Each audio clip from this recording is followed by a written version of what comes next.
I'll show you how you can transfer the GPX file or the course to your watch.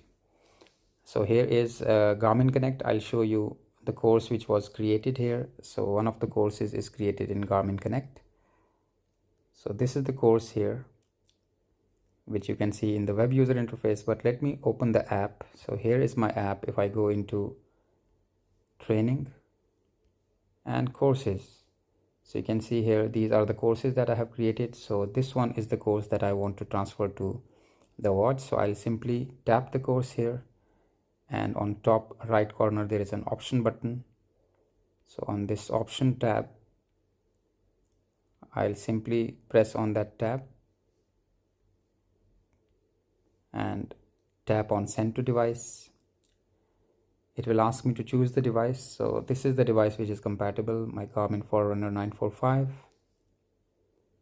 Now it shows ready to go. Now I'll just simply start the activity, which is open water swim activity, and press and hold the option button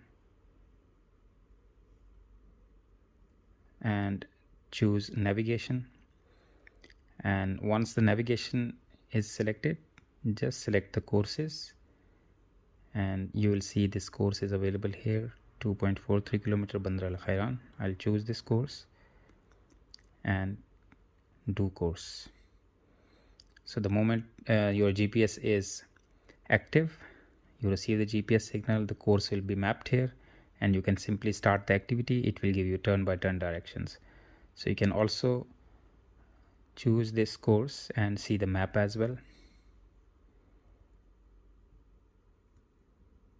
If you go here, navigation, courses here, and then you can see the map as well. Here you can see the map. You can zoom in, zoom out. So this is how you can start your activity.